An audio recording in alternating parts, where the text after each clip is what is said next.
let's welcome Who's That Meta Deck? Good day, Tamers. Welcome back to another episode with me, Akizo Swiftly, for Who's That Meta Deck? So, today's going to be a little bit different. It's going to be more of an actual episode compared to yesterday's episode, which was essentially more of a, these cards are going to go into your deck somehow. Kind of down to you how you want to do it. Red cards essentially aren't amazing, whereas the In Archetype Diaboromon cards are kind of cool for what they can and can't do. So, let's crack on with it. Tamers, I've set myself an unrealistic goal for the year. By New Year, I would like 1,000 of you wonderful people to stay with us all the time. And right now, we ain't doing so well. So if you're new here, or you've been enjoying the content and you've just been lurking, subscribe, like, comment. Now, back to the video. The babies, we've got our eye on you. So, there's no wrong answer with this. You can play 1 to 4, 2 to 3, 3 to 2, 4 to 1. Because they're all pretty good if you want to have more DP, because you're worried about how weak this Digimon is. In all fairness, Diaboromon is a little bit squishy. You can go for that. But if you prefer to have more draw power, because all your cards are going to be unidentified, you can go the draw power route. So this is totally down to you. I don't really have a preference myself. Draw power is actually pretty cool to me, so probably draw power. Full house of rookies. So we do actually have 16 available slots for rookies now. As we have the original, which is your turn. When you play another Digimon with the same name as this Digimon, trigger, draw 1. So this includes the tokens. You drop a token, you draw 1. Then we have the next one along the lines, which is the promo, which is the opponent's turn. This Digimon gets 1,000 DP. It's pretty good. Makes you a little bit tougher. It does kind of go in place later on. Then we have the BT5 Caramon, which is the unplay of your 5 cards on top of your deck. Add 1 card with unidentified of its types and 1 Arata Sandaya card amongst them to your hand, placing the remaining cards at the bottom of your deck. Great searchers. If you literally want to use this as a searcher and then smash it into something, just do that. It's a pretty good card for that. And then we have the newest Caramon, the funky 1999 artwork one. Your turn. For each other Digimon you have in play with the same name as this Digimon gains 1,000 DP. So this is how you make your Diaboromon a big chunky beat stick. It's a pretty nice choice. I think it's a good option to have. If you are kind of suspicious and you do want to run more of a rookie rush style of this deck, which you can do, I'd definitely play 4 of all these cards. But if not, you can probably get rid of the promo Caramon now. They are quite expensive still. I think they're still around the £10 to £15 mark. I think I've seen them go for $20 in America. But yeah, so you at least want the other 3 at least 4, and then maybe this one at 2 or 1, depending on your budget. So many choices! So the champion slot's kind of weird because we got a promo for the Kurosarimon. And the promo is the all turns, all of your Digimon with the same name as this Digimon gain decoy. So what that is in case like something's going to be destroyed, you can flip that over and that thing gets destroyed instead. So you essentially make all your tokens your decoys, and it can be quite interesting that way.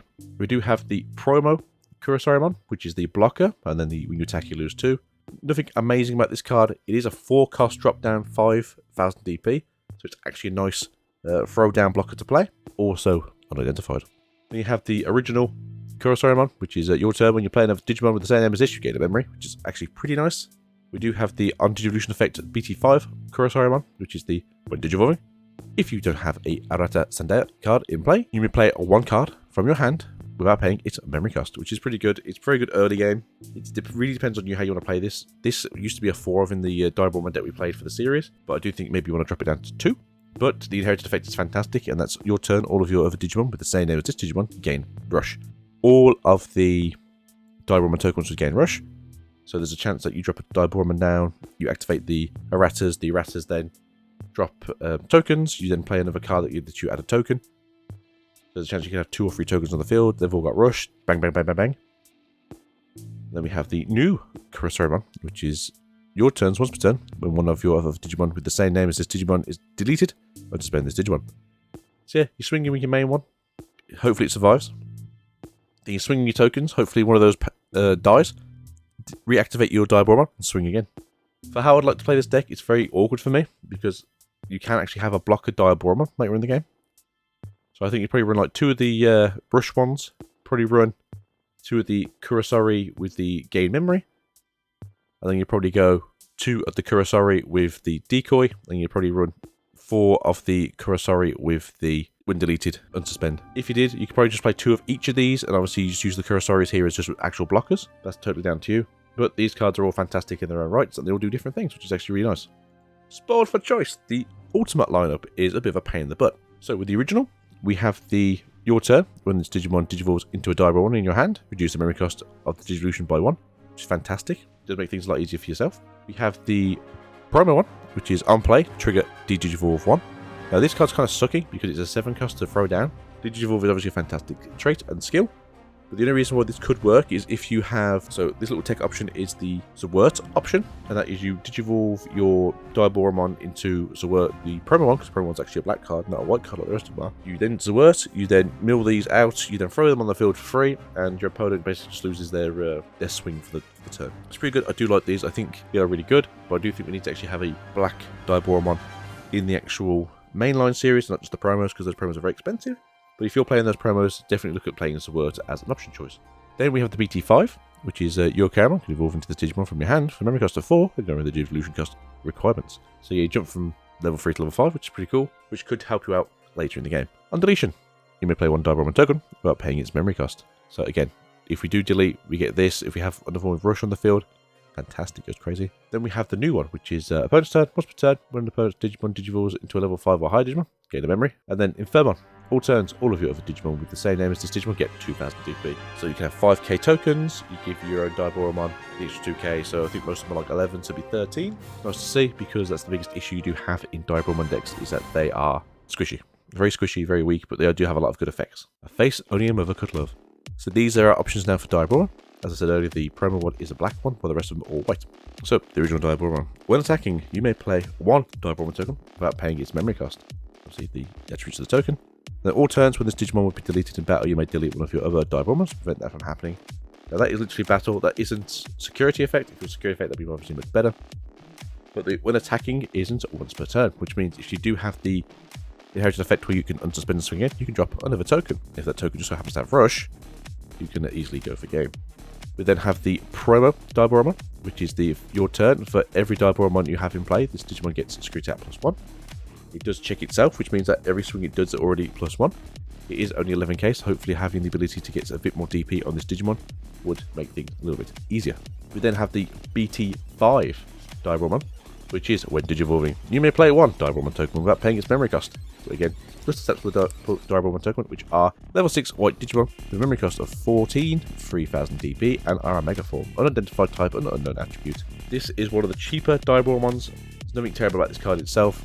It obviously gets more tokens on the field, which is kind of how you want to play this game anyway. But if you can get Rush on those tokens, it's even better. And then, last but not least, we do have access to the new Diaboromon, which is security. At the end of battle, you may play one Diaboromon token without paying its memory cost.